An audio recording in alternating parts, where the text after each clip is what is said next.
What good is reparations if you're going to turn around and give it to the rice bunny? Somebody talk about how much we're going to put to the side for the generations unborn yet. What good is reparations if you're going to turn around and give it to the sand bunny? And that's why I believe that this generation of blacks in America, we shouldn't get the reparations. If you're going to turn around and give it to the salsa bunny. We are too irresponsible. What good is reparations if you're going to turn around and give it to a red dot bunny? We will waste it. If all you're going to do is give it to the people who stole it from you in the first place. Today we're going to go over Dr. Umar's opinion on reparations and why foundational Black Americans should not get reparations at this current point in time. He has been a proponent of reparations over the past, and now he's doing a complete 180. We're going to go over the reasons why I believe that is, why he has changed his mind all of a sudden, and I don't think those reasons are going to be what you think they are.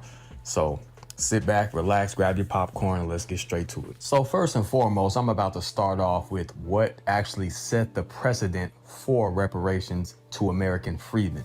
I'm gonna break down exactly what was proposed, what was supposed to happen, what did happen, and why we're coming back to this point of demanding the return of what was stolen from our ancestors and what is currently owed to us as American freedmen. The 40 acres and a mule agreement was a plan to give land and resources to formerly enslaved foundational Black Americans after the Civil War. It was a small attempt at reparations for slavery. Union General William Tecumseh Sherman issued Special Field Order 15 on January 16, 1865.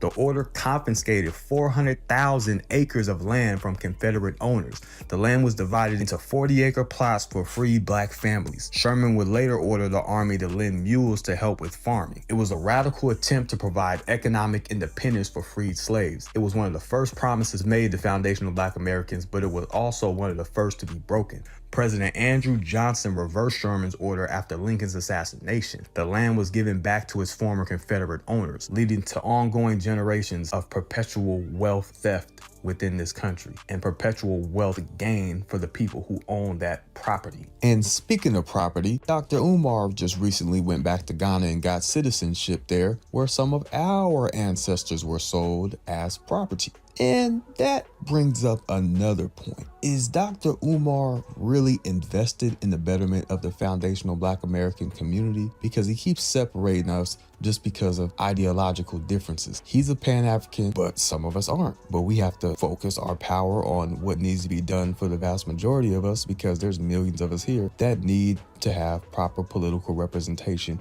and we can't do that as blank slate Africans. So while you're flying all over the world and our communities are being flooded with immigrants and we're becoming a permanent underclass, you're speaking against financial reparations, and you're saying that we should put it off as if it's not something that we have to fight for right now in order for people to even acknowledge that it's owed to us.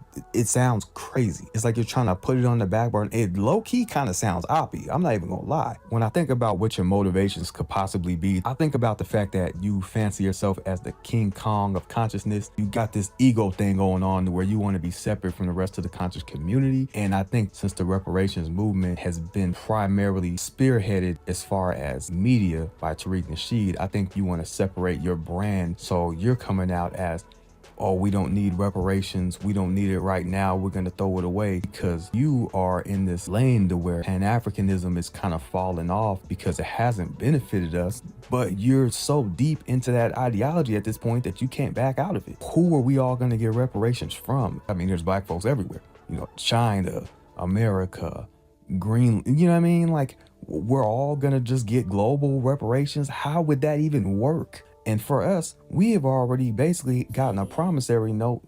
They late giving us our payment is basically what it comes down to.